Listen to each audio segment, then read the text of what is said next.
अस्सलाम वालेकुम। आज की वीडियो में हम लोग कवर करेंगे लैंडेड कॉस्ट के बारे में। बेसिकली लैंडेड कॉस्ट यूज़ किस चीज़ के लिए होती है? लैंडेड कॉस्ट उस चीज़ के लिए यूज़ होती है कि अगर मैं कहीं से चीज़ें मंगवा रहा हूँ, जैसे कि एग्जांपल के लिए मैं कराची से मंगवा रहा हूँ चीज़ें अपनी प्रोडक्ट्स। अब प्रोडक्ट्स की जो सी कॉस्ट है 10 रुपये एग्जांपल के लिए, या 1000 वट जो भी उसकी प्राइस है। अब उस पर लाने पर भी मुझे एक्सपेंसेस हो रहे हैं। उसमें किसी भी नेचर्स के हो सकते हैं, जैसे मैं लेबर चार्जेस वगैरह पे किए हैं लोडिंग और अनलोडिंग के लिए। इसी तरीके से मैंने क्लियरिंग वाले को कोई पैसे दिए हैं, या मैंने वैन के किराया या फ्रेट वगैरह के उस पर पैसे बेयर किए हैं। अब वो जो एक्सपेंसेस मेरे उस प्रोडक्ट के लाने पर हुए हैं, वो मैं चाहता हूँ कि वो मेरी प्रोडक्ट की कॉस्ट का हिस्सा बन जाए, ताकि मेरे पास वो जो सी प्रोडक्ट जब मैंने परचेज़ की थी 100 की थी, उस पर एक्सपेंस हुए हैं 50 के, तो अब मेरी प्रोडक्ट की कॉस्ट होनी चाहिए 150। उस पर्पज़ के लिए जो सी मैं यूज़ करता हूँ वो लैंडेड कॉस्ट होती है। लैंडेड कॉस्ट बेसिकली एक एडिशनल मॉड्यूल होता है स्टैंडर्ड मॉड्यूल के अलावा, जो सी आप अपनी कॉस्ट प्राइस के साथ एक्सपेंसेस टैग करके अपनी एक्चुअल कॉस्ट प्राइस चेक कर रहे होते हैं। अब फर्स्ट पर हम लोग प्रोडक्ट एंटर करते हैं ताकि हम लोग लैंडेड कॉस्ट के मुताबिक कंप्लीट डिटेल चेक कर सकें। यहाँ पर हम लोग ऐड न्यू पर क्लिक करते हैं। ऐड न्यू पर क्लिक करने के बाद स्टॉक प्रोडक्ट्स में लैंडेड कॉस्ट प्रोडक्ट न्यू, ये हम लोग ने एक प्रोडक्ट बनाई। इसका मैंने यूनिट मेंशन कर दिया एग्जांपल के लिए पीसीस। इसको मैंने कर दिया simply save and close. After save and close ये मेरी प्रोडक्ट एंटर हो गई। अब हम लोग परचेज करने जा रहे हैं इसको, प्रोडक्ट को। सिंपली आए परचेज में, बिल में आने के बाद किस सप्लायर से मैं परचेज कर रहा हूँ, ऐड न्यू पर क्लिक करने के बाद सप्लायर बिल्स पर मैंने क्लिक करने के बाद यहाँ पर सप्लायर चूज़ किया जिससे मैं चीज़ें परचेज कर रहा हूँ। और कौन सी चीज़ परचेज कर रहा हूँ, मैंने बनाई थी लैंडेड कॉस्ट न्यू के नाम से। यहाँ पर मैं कितनी प्रोडक्ट परचेज कर रहा हूँ, 100 प्रोडक्ट्स। अब 100 प्रोडक्ट्स के अगेंस्ट मेरी पर यूनिट की कॉस्ट एग्जांपल के लिए 100 लग रही है। टोटल मेरा बिल बन रहा है 10,000 का। अब 10,000 का मेरा बिल बन रहा है, खाली वो चीज़ें जो सी मैंने उधर से परचेज़ की हैं। अभी इसमें जो से मैंने एक्सपेंस किए हैं वो इंक्लूड नहीं किए। अब इसको मैं कर देता हूँ अप्रूव एंड क्लोज। अब इसको अप्रूव एंड क्लोज करने के बाद ये मेरा परचेज बिल क्रिएट हो गया। अगर मैं अब अपनी स्टॉक की वैल्यूएशंस देखने जाता हूँ यहाँ पर, तो वो भी चेक कर लेते हैं स्टॉक वैल्यूएशंस में मेरी क्या शो कर रहा है। स्टॉक वैल्यूएशंस, यहाँ पर मैंने स्टॉक वैल्यूएशंस पर क्लिक किया। स्टॉक वैल्यूएशंस पर क्लिक करने के बाद वो जो प्रोडक्ट हम लोगों ने बनाई है लैंडेड कॉस्ट न्यू के नाम से, उसकी वैल्यू चेक कर लेते हैं कि हमारे पास क्या आ रही है अभी एक्सपेंस ऐड होने के बगैर। अब आप देख सकते हैं 100 रुपीज़ शो हो रहा है और 10,000 का मेरे पास स्टॉक पड़ा हुआ। अब हमने जो से इस पर एक्सपेंसेस किए हैं, अगर हम लोगों ने किसी एजेंट से सर्विस ले रहे हैं, कि बिलफर्ज मैं किसी एजेंट से सर्विसेज ले रहा हूँ, तो वो उनसे मेरा उधार भी चलता है कि मैं उनसे सर्विस लेने के बाद उनको पे करता हूँ। उनका प्रॉपर लेजर चल रहा होता है, वो मैंने अगर मैनेज करना है तो मैं सिंपली आऊँगा परचेज में, देन बिल्स में आने के बाद यहाँ पर ऐड न्यू पर क्लिक करूँगा। ऐड न्यू पर क्लिक करने के बाद यहाँ पर मैं सप्लायर सेलेक्ट करूँगा जिससे मैं वो सर्विसेज ले रहा हूँ, और किस टाइप की सर्विस ले रहा हूँ कि मैं इनसे डिलीवरी या शिपिंग के ले रहा हूँ, और इनसे इतनी अमाउंट की जो सी मैंने ली है सर्विस अपने डिलीवरी चार्जेस के। तो मैं यहाँ पर मेंशन अपनी डिटेल्स वगैरह मेंशन कर सकता हूँ, जो भी मैंने अपनी मेंशन करनी वो मेंशन करने के बाद इसको मैं कर दूँगा सिंपली सेव एंड क्लोज। अब ये मैंने कर दिया सेव एंड क्लोज। ये हमारे एक एक्सपेंस है जो से हम लोगों ने इस सप्लायर से लिया है, सर्विस एजेंट से। अब हमारे पास दूसरे एक्सपेंस भी किए हैं इसी में, हम लोगों ने मंगवाने पर वो हम लोगों ने लेबर लोडिंग और अनलोडिंग पर्सनस को दिए हैं लेबर चार्जेस, तो वो हम लोगों ने डायरेक्ट खुद पे किया, हम लोगों ने एजेंट के थ्रू नहीं पे किया, वो भी हम लोगों ने पे किए हैं इसको लाने पर। तो देन हम लोगों ने वो भी करनी है, तो बैंक में आके बैंक पेमेंट्स में आना है। बैंक पेमेंट्स में आने के बाद आपने करना है ऐड न्यू पर क्लिक। ऐड न्यू पर क्लिक करने के बाद फर्स्ट ऑप्शन चूज़ करना है bank payment. Bank payment choose करने के बाद आपने यहाँ पर सेलेक्ट करना है बैंक, किसके थ्रू आप पे कर रहे हैं और किस नेचर के पे कर रहे हैं। आप कह रहे हैं कि मैं लेबर के पे कर रहा हूँ, पोस्ट ऑफ लेबर्स या जो भी आपने लेबर का हेड सेलेक्ट करवाना है वो आप सेलेक्ट करवा देंगे। मैं कहता हूँ कि मैं डेली वेजेस पर एक लेबर रखी थी जिसने मेरा लोडिंग और अनलोडिंग का काम किया है, उसको मैंने पैसे दिए हैं 100 रुपीज़, और यहाँ पर मैंने डिटेल उनकी लिख देनी है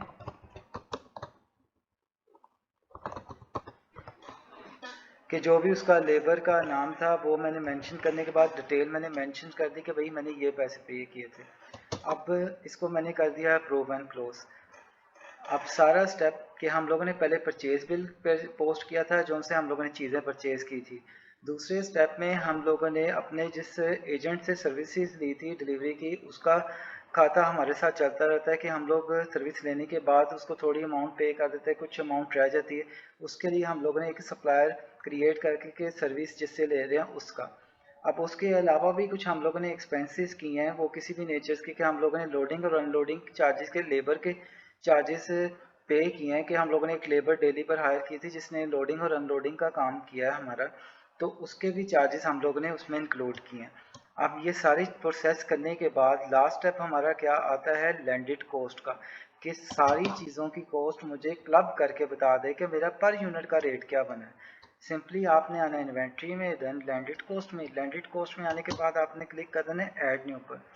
ऐड न्यू पर क्लिक करने के बाद यहाँ पर आपने वो सप्लायर सेलेक्ट करना है जिससे आपने सर्विसेज ली हैं। जैसे आप बताया था एक्सपेंस का सेक्शन, आपने जिससे सर्विसेज ली हैं वो आपने वहाँ पर मेंशन करना है, और आपने कौन सी डेट में यहाँ पर ली हैं सर्विसेज, आपने 15 डेज को ली हैं, 15 डेज सेलेक्ट कर दिया और इसको मैंने कर दिया लोड। अब जैसे ही मैंने लोड किया तो उसने बता दिया कि आज की डेट में आपने एक परचेज बिल पोस्ट किया था इन पर्सन से जो सी सर्विस ली थी, और कितनी अमाउंट की ली थी, वो 200 की।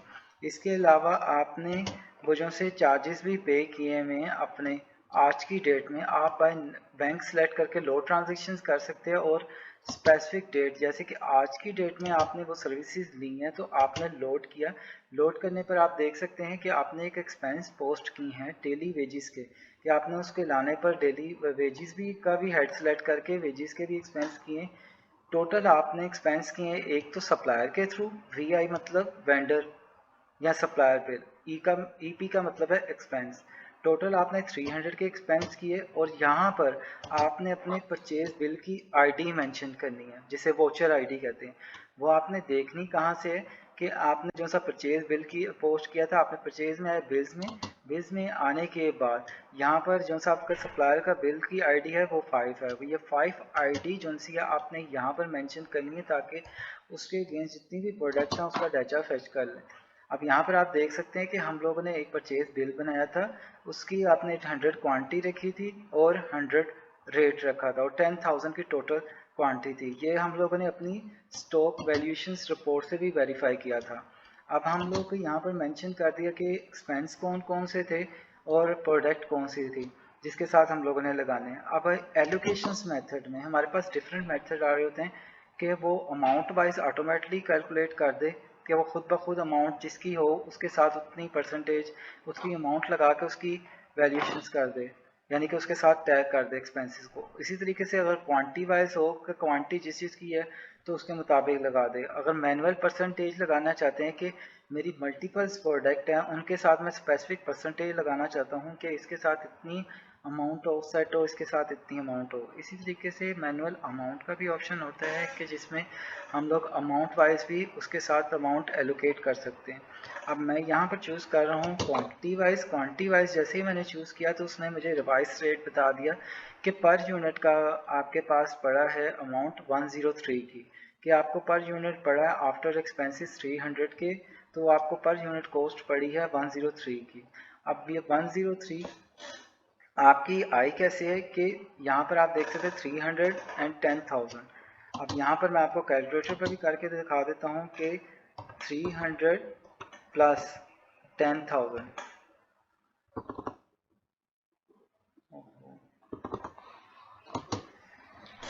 300 प्लस 10,000, 10,000 मेंशन किए तो ये मेरी टोटल अमाउंट आ गई कि ये दोनों अमाउंट प्लस हो गए। अब मैंने क्वांटिटी कितनी थी मेरी, मैंने इसको डिवाइड किया, डिवाइड किस पर किया, 100 पर जितनी मैंने क्वांटिटी थी। अब उसने मुझे बता दिया कि पर यूनिट की आपको रिवाइज रेट कितना पड़ा है, 103। अब 103 करने के बाद इसको मैं कर देता हूँ सिंपली सेव एंड क्लोज।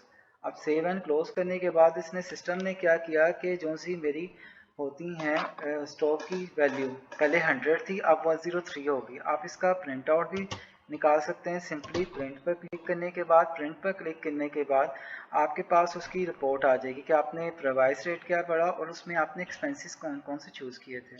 अब उसके बाद अगर मैं स्टॉक वैल्यूएशंस की रिपोर्ट देखता हूँ, पहले कि मेरी 100 थी, अब मेरी स्टॉक वैल्यूएशंस क्या बता रही है आफ्टर एक्सपेंसेस के बाद। मैंने जस्ट उस रिपोर्ट को रिफ्रेश किया तो अब वो मुझे बता रहा है कि रिवाइज रेट के बाद आपकी वो जो सी आपकी कॉस्ट है 103 है, यानी कि टोटल अमाउंट जो सी है 10,300 की बन गई है आपकी स्टॉक की वैल्यू।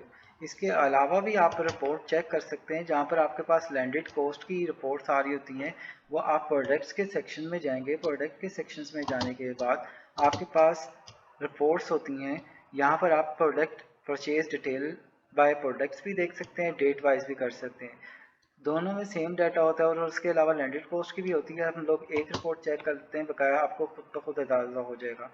अब आपने इस पर करना है कि आपने रिपोर्ट सेटिंग्स पे क्लिक करना है। रिपोर्ट सेटिंग्स पे क्लिक करने के बाद यहाँ पर आपके पास ऑप्शन आ रहा होता है landed cost and revise rate. मुझे बता दें कि लैंडेड कॉस्ट की अमाउंट क्या है और आगे रिवाइज रेट बता दें।